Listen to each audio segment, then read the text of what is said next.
안녕하세요, 여러분. 오늘도 건강한 하루 보내고 계신가요? 요즘 부쩍 이런 고민을 많이 들어요. 손발이 자꾸 저리고 시린데 이게 나이 들어서 그런 건가요? 혹은 밤만 되면 다리가 저려서 잠을 제대로 못 자요. 이런 이야기들 말이죠. 사실 저희 어머니도 작년에 비슷한 증상으로 많이 힘들어 하셨어요. 처음엔 그냥 나이 들어서 그런 거겠지 하고 넘겼는데 나중엔 일상생활이 불편할 정도로 심해지더라고요. 그래서 오늘은 많은 분들이 겪고 계실 팔다리 저림 증상에 대해 제대로 한번 이야기해 보려고 합니다. 오늘 이 방송을 듣고 나시면 뇌저림 증상이 단순한 건지, 병원에 가봐야 하는 건지, 그리고 일상에서 어떻게 관리해야 하는지 명확히 아실 수 있을 거예요. 자, 그럼 시작해 볼까요? 본론 1. 노인에게 흔히 나타나는 팔다리 저림 증상. 먼저 질문 하나 드릴게요. 여러분, 혹시 아침에 일어났을 때 손이 저려서 주먹을 쥐었다 폈다 해보신 적 있으세요? 아니면 오래 앉아있다가 일어날 때 다리가 저려서 한동안 걷기 힘드셨던 경험 있으신가요? 이런 저림 증상은 나이가 들면서 정말 흔하게 나타납니다. 통계를 보면 60대 이상 노인의 약 절반 정도가 크고 작은 저림 증상을 경험한다고 해요. 왜 이렇게 흔할까요? 나이가 들면 우리 몸에 여러 변화가 생깁니다. 혈관이 탄력을 잃고 신경도 예전만큼 민감하게 반응하지 못하죠. 게다가 척추나 관절도 점점 닳아가면서 신경을 압박하게 됩니다. 마치 오래된 전선이 피복이 벗겨지듯이 우리 신경도 보호막이 약해지는 거예요. 특히 손끝이나 발끝 같은 말초 부위에 저림이 자주 나타나는데요. 이건 심장에서 가장 먼 곳이다 보니 혈액 공급이 상대적으로 약해지기 때문입니다. 추운 겨울에 손발이 더 시린 것도 같은 이유예요. 그런데 중요한 건 모든 저림이 다 같은 게 아니라는 거예요. 어떤 저림은 금방 사라지지만 어떤 저림은 계속되거든요. 이 차이를 아는 게 정말 중요합니다. 본론 2. 일시적 저림과 지속적 저림, 무엇이 다를까? 자, 이제 조금 더 구체적으로 들어가 볼게요. 먼저 일시적 저림입니다. 이건 우리 모두 경험해 봤을 거예요. 다리를 꼬고 오래 앉아있다가 일어날 때 다리가 저리고 얼얼한 느낌 있잖아요. 또는 팔베개를 하고 자고 일어났을 때 팔이 감각이 없는 것처럼 느껴지는 것. 이런 게 바로 일시적 저림입니다. 이런 저림은 왜 생길까요? 간단해요. 신경이 일시적으로 눌렸기 때문입니다. 마치 호스를 밟으면 물이 안 나오다가 발을 떼면 다시 물이 나오는 것처럼요. 신경도 눌렸다가 풀리면 다시 정상으로 돌아옵니다. 보통 몇 분 안에 사라지죠. 이런 일시적 저림은 크게 걱정하지 않으셔도 됩니다. 우리 몸이 여기 좀 불편해요. 자세 바꿔주세요 라고 보내는 신호일 뿐이에요. 그런데 문제는 지속적 저림입니다. 지속적 저림은 특별한 이유 없이 계속되거나 자주 반복되는 저림을 말해요. 예를 들어볼까요? 매일 아침 일어나면 손이 저리고 낮에도 손끝이 계속 저린다든지, 또는 밤마다 발이 저려서 잠을 설친다든지. 이런 증상이 몇 주 이상 계속된다면 이건 단순한 일시적 저림이 아닙니다. 지속적 저림의 특징은 이렇습니다. 첫째, 특정 부위에 반복적으로 나타납니다. 둘째, 점점 더 심해지거나 범위가 넓어집니다. 셋째, 다른 증상을 동반하기도 해요. 예를 들어 통증이나 근력 약화, 감각 둔화 같은 것들이요. 제가 아는 한 분은 처음엔 왼쪽 새끼손가락만 저렸는데 몇 달 지나니까 손 전체로 퍼지더래요. 그래서 병원에 갔더니 목 디스크 초기라는 진단을 받으셨대요. 다행히 일찍 발견해서 큰 치료 없이 관리로 좋아지셨지만 만약 더 늦었다면 수술까지 갈 수도 있었던 상황이었어요. 그러니까 여러분, 저림이 계속되거나 점점 심해진다면 그냥 나이 들어서 그런 거겠지 하고 넘기지 마세요. 우리 몸이 보내는 중요한 경고 신호일 수 있습니다. 본론 3. 혈액순환장애가 불러오는 팔다리 저림. 자, 그럼 이제 저림의 원인들을 하나씩 살펴볼까요? 가장 흔한 원인 중 하나가 바로 혈액순환장애입니다. 우리 몸의 구석구석까지 산소와 영양분을 전달하는 게 혈액이잖아요. 이 혈액이 제대로 돌지 않으면 손발 끝까지 필요한 게 전달이 안 되는 거죠. 특히 노년층에서는 혈관이 좁아지거나 막히는 경우가 많아요. 동맥경화라고 들어보셨죠? 혈관 벽에 기름때처럼 찌꺼기가 쌓이면서 혈관이 좁아지는 거예요. 마치 수도관에 녹이 슬면 물이 잘 안 나오는 것처럼요. 혈액순환장애로 인한 저림은 특징이 있어요. 주로 손발끝, 특히 발에 많이 나타나고요. 차갑고 시린 느낌을 동반합니다. 또 걸을 때 다리가 저리거나 아파서 자주 쉬어야 하는 경우도 있어요. 이걸 의학용어로 간헐적 파행증이라고 하는데 혈액순환이 안 되면서 생기는 대표적인 증상입니다. 제 이웃 할아버지 한 분이 이런 증상을 겪으셨어요. 처음엔 산책할 때 조금만 걸어도 다리가 아프고 저려서 자주 앉아서 쉬셨대요. 나이가 드니까 체력이 떨어져서 그런가 보다 하셨는데 알고 보니 다리 혈관이 많이 좁아져 있었던 거죠. 혈액순환장애는 특히 당뇨나 고혈압, 고지혈증이 있으신 분들에게 더 잘 생깁니다. 이런 만성 질환들이 혈관을 손상시키거든요. 그래서 이런 질환이 있으신 분들은 저림 증상이 나타나면 더욱 주의하셔야 해요. 또 흡연도 혈액순환에 아주 나쁩니다. 담배를 피우면 혈관이 수축하고 혈액이 끈적끈적해지거든요. 지금이라도 금연하시면 혈액순환이 많이 개선될 수 있어요. 그리고 추운 날씨도 영향을 줍니다. 겨울만 되면 손발이 더 저리고 시린 분들 많으시죠? 추위에 혈관이 수축하면서 혈액순환이 더 안 되는 거예요. 그래서 겨울철엔 특히 보온에 신경 쓰셔야 합니다. 본론 사신경 압박과 척추 질환이 주는 영향. 자, 이번엔 두 번째 주요 원인, 신경 압박과 척추 질환에 대해 이야기해 볼게요. 우리 몸의 신경은 척추에서 시작해서 온몸으로 뻗어나가요. 마치 나무의 뿌리에서 가지가 뻗어나가는 것처럼요. 그런데 이 신경이 지나가는 길목 어딘가에서 눌리면 어떻게 될까요? 당연히 그 신경이 담당하는 부위에 이상이 생기겠죠. 가장 흔한 게 목 디스크와 허리 디스크입니다. 목 디스크가 있으면 주로 팔과 손이 저립니다. 특히 한쪽 팔만 저린 경우가 많아요. 손가락 중에서도 특정 손가락만 저린 경우도 있고요. 예를 들어 엄지와 검지가 저리면 6번 목뼈 신경이 눌린 거고, 약지와 새끼손가락이 저리면 8번 목뼈 신경이 눌린 거예요. 허리 디스크는 주로 다리 저림을 일으킵니다. 엉덩이부터 시작해서 허벅지 뒤쪽, 종아리, 발까지 저린 느낌이 뻗어 내려가요. 심하면 마치 전기가 오는 것 같은 느낌이 들기도 하죠. 그런데 디스크만 문제가 되는 게 아니에요. 나이가 들면 척추관이 좁아지는 척추관 협착증도 흔합니다. 이건 척추뼈 안쪽 통로가 좁아지면서 신경을 누르는 거예요.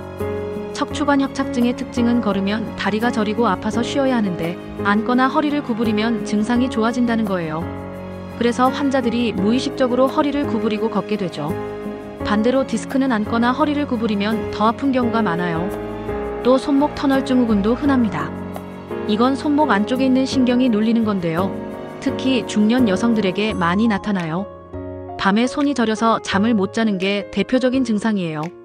손을 털거나 주무르면 조금 나아지죠. 본론 5당뇨병 뇌졸중 등 만성질환과 저림의 관계. 이제 조금 더 심각한 이야기를 해볼게요. 저림이 만성질환의 신호일 수 있다는 거예요. 먼저 당뇨병 이야기부터 시작할게요. 당뇨병은 정말 무서운 질환이에요. 혈당이 높은 상태가 계속되면 신경이 손상되거든요. 이걸 당뇨병성 신경병증이라고 하는데 당뇨 환자의 절반 정도가 이 증상을 겪는다고 해요. 당뇨로 인한 저림은 특징이 있어요. 보통 발끝부터 시작해서 점점 위로 올라옵니다. 마치 양말을 신은 것 같은 느낌이라고 표현하는 분들이 많아요. 손도 장갑을 낀 것처럼 저리고요. 그리고 저림과 함께 화끈거리거나 따끔따끔 쑤시는 느낌이 동반되기도 해요. 더 걱정스러운 건 당뇨 신경병증이 진행되면 감각이 둔해진다는 거예요. 발에 상처가 나도 모르고 그게 악화돼서 큰 문제가 될 수 있죠. 실제로 당뇨 환자들의 발 궤양이나 절단이 이런 신경 손상 때문에 생기는 경우가 많아요. 그래서 당뇨가 있으신 분들은 혈당 관리가 정말 중요합니다. 혈당을 잘 조절하면 신경 손상을 예방하거나 진행을 늦출 수 있거든요. 다음은 뇌졸중입니다. 뇌졸중, 즉 중풍은 뇌로 가는 혈액이 막히거나 터지면서 생기는 거잖아요. 갑작스러운 한쪽 팔다리 저림이나 마비가 뇌졸중의 대표적인 전조 증상입니다. 특히 주의해야 할 건 일과성 허혈 발작, 영어로 TIA라고 하는 거예요. 이건 마치 뇌졸중 예행 연습 같은 건데 짧게는 몇 분, 길게는 몇 시간 동안 뇌졸중 증상이 나타났다가 사라지는 거예요. 한쪽 팔이 저렸는데 금방 나았네 하고 넘기기 쉬운데 이건 정말 위험한 신호예요. TIA를 경험한 사람의 약 3분의 1이 실제 뇌졸중으로 이어진다고 하니까요.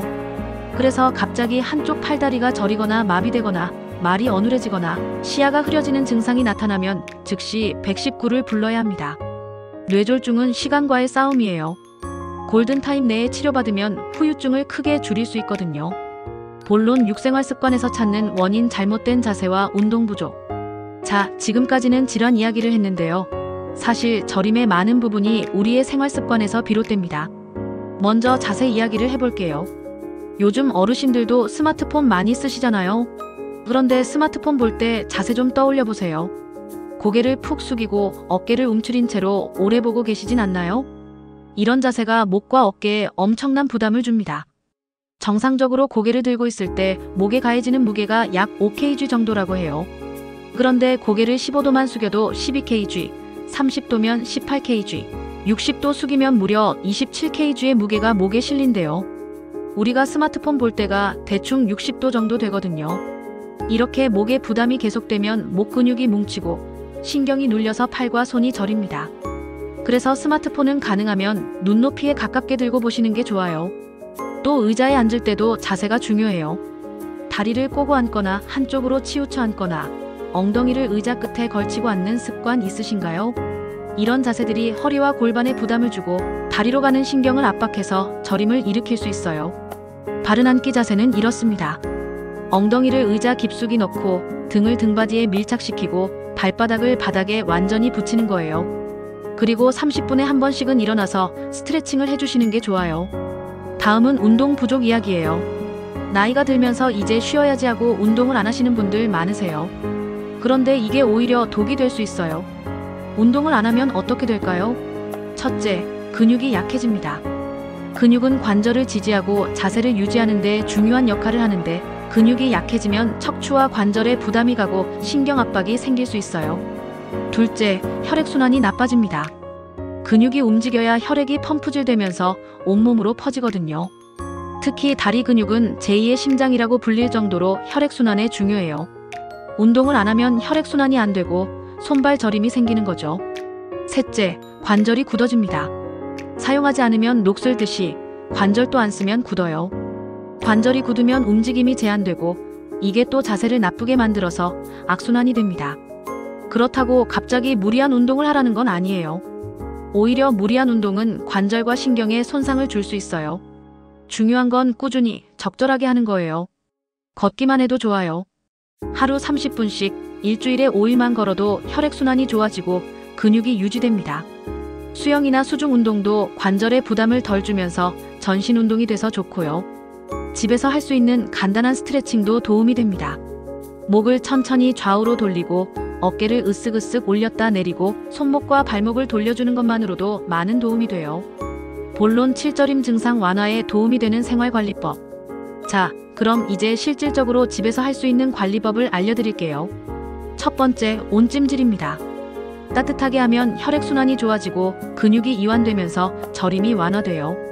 따뜻한 물에 손이나 발을 담그거나 온찜질팩을 사용하시면 됩니다.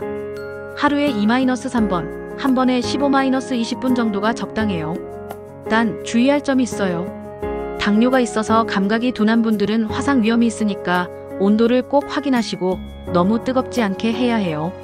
그리고 급성 염증이 있을 때는 오히려 냉찜질이 나을 수 있으니 상황에 맞게 사용하세요. 두 번째, 마사지와 스트레칭입니다. 저린 부위를 부드럽게 주무르고 문지르면 혈액순환이 좋아져요. 손이 저리다면 손가락을 하나하나 잡고 천천히 당겨주고 발이 저리다면 발바닥을 눌러주고 발가락을 당겨주세요. 목이나 어깨 스트레칭도 중요해요. 목을 천천히 앞뒤 좌우로 기울이고 어깨를 크게 돌려주세요. 허리 스트레칭도 좋아요. 의자에 앉아서 상체를 좌우로 비틀어주거나 누워서 무릎을 가슴 쪽으로 당겨주는 동작이 도움이 됩니다. 세 번째, 식습관 개선입니다. 혈액순환과 신경 건강에 도움이 되는 음식을 드세요. 오메가-3가 풍부한 등푸른 생선, 견과류는 혈관 건강에 좋아요. 비타민 B군이 많은 현미, 달걀, 우유는 신경 건강에 도움이 되고요.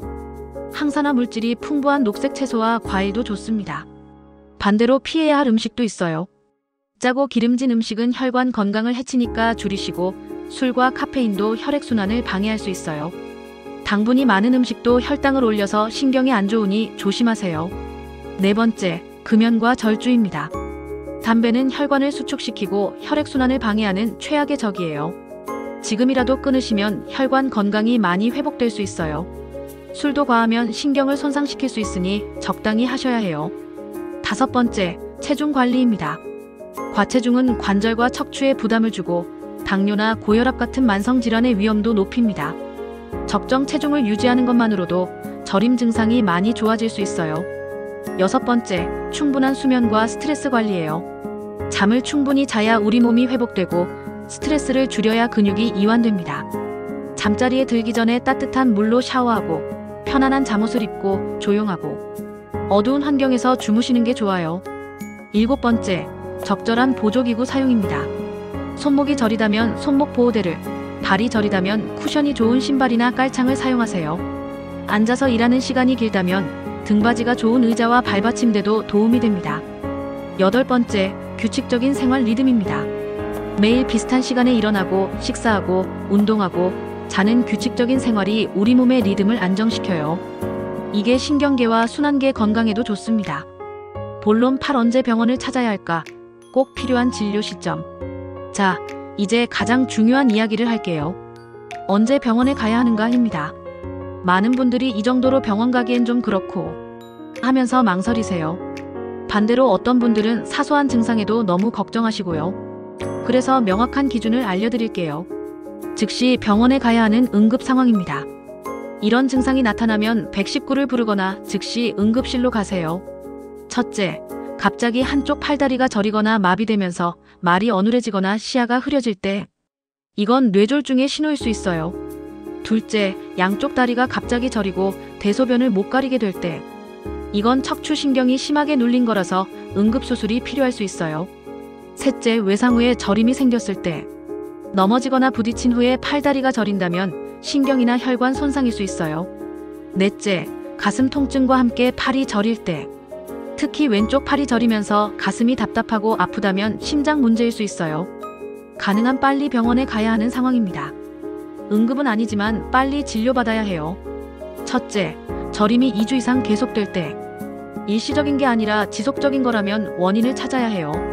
둘째, 저림이 점점 심해지거나 범위가 넓어질 때, 처음엔 손가락 하나였는데 손 전체로, 그 다음엔 팔까지 번진다면 위험 신호예요. 셋째, 저림과 함께 근력이 약해질 때, 손에 힘이 없어서 물건을 자주 떨어뜨린다거나 다리에 힘이 없어서 계단 오르기가 힘들다면 신경 손상이 진행되고 있는 거예요. 넷째, 저림과 함께 통증이 심할 때, 참을 수 없을 정도로 아프거나 일상생활이 불편할 정도라면 치료가 필요해요. 다섯째, 저림 때문에 잠을 못 잘 때, 수면장애는 삶의 질을 크게 떨어뜨리고 다른 건강 문제로도 이어질 수 있어요. 여섯째, 당뇨나 고혈압 같은 만성질환이 있는데 저림이 생겼을 때 이런 분들은 합병증 가능성이 높아서 더 주의해야 해요. 어느 과에 가야 하나요? 이것도 많이 궁금해 하시는데요. 증상에 따라 다릅니다. 목이나 허리 통증과 함께 팔다리가 저리다면 정형외과나 신경외과로 가세요. 손이나 발이 차고 저리면서 색깔이 변한다면 순환기내과나 혈관외과가 좋고요. 당뇨나 다른 내과 질환이 의심되면 내과로 가시면 됩니다. 잘 모르겠으면 일단 가정의학과나 내과에 가서 상담하시면 필요한 과로 연결해 줍니다. 중요한 건 너무 늦지 않게 가는 거예요. 좀 더 지켜보다가 하면서 미루다가 증상이 악화되는 경우가 많거든요. 초기에 발견하면 간단한 치료로 좋아질 수 있는 것도 늦으면 수술이 필요하거나 영구적인 손상이 남을 수 있어요. 또 한 가지, 한번 병원 가서 괜찮다는 말을 들었어도 증상이 계속되거나 변한다면 다시 가보세요. 처음엔 안 보이던 문제가 시간이 지나면서 명확해지는 경우도 있거든요. 마무리. 자, 오늘 긴 시간 동안 팔다리 저림에 대해 이야기 나눠봤는데요. 어떠셨나요? 정리를 좀 해볼게요. 저림은 정말 흔한 증상이지만 그 원인은 다양합니다. 단순히 자세가 나빠서 일시적으로 생기는 것부터 혈액순환장애, 신경압박, 척추질환, 당뇨나 뇌졸중 같은 심각한 질환까지 그 범위가 넓어요. 중요한 건 내 저림이 어떤 저림인지 아는 거예요. 몇 분 만에 사라지는 일시적 저림인지, 계속되거나 반복되는 지속적 저림인지. 지속적 저림이라면 원인을 찾아야 하고, 특히 응급 증상이 동반된다면 즉시 병원에 가야 합니다. 생활관리도 중요해요. 바른 자세, 규칙적인 운동, 건강한 식습관, 적절한 체중 유지, 금연과 절주. 이런 기본적인 것들만 잘 지켜도 저림 증상을 많이 예방하고 완화할 수 있어요. 그리고 너무 참지 마세요. 나이 들면 다 그런 거지라고 넘기지 말고 증상이 계속되거나 심해지면 병원에 가세요. 초기에 발견하고 치료하면 훨씬 쉽게 좋아질 수 있어요. 저희 어머니도 그랬어요. 처음엔 이 나이에 뭐 하시면서 참으셨는데 제가 병원에 모시고 갔더니 손목 터널 증후군이라는 진단을 받으셨고 간단한 치료로 많이 좋아지셨거든요. 만약 계속 참으셨다면 더 심해졌을 거예요. 여러분도 지금 손발이 저리신가요? 오늘 제가 말씀드린 내용들을 떠올려 보세요. 응급 상황은 아닌지, 2주 이상 계속되진 않았는지, 점점 심해지진 않는지, 그리고 생활 속에서 할 수 있는 관리법들을 하나씩 실천해 보세요. 건강은 하루아침에 좋아지지 않아요. 하지만 오늘부터 작은 것 하나라도 바꿔보세요. 자세를 바르게 하고 하루 30분 걷고 스트레칭을 하고 따뜻하게 찜질하는 것. 이런 작은 실천들이 모여서 큰 변화를 만듭니다. 그리고 혼자 고민하지 마세요. 가족들에게 이야기하고 필요하면 의사와 상담하세요. 건강은 혼자 지키는 게 아니라 함께 지키는 거예요. 오늘 방송이 여러분의 건강 관리에 조금이라도 도움이 되었으면 좋겠습니다. 저림 때문에 고민하시는 분들, 오늘 들으신 내용을 바탕으로 꼭 적절한 조치를 취하시길 바랍니다. 여러분 모두 건강하시고 오늘도 좋은 하루 보내세요. 다음에 또 유익한 건강 정보로 찾아뵙겠습니다. 감사합니다.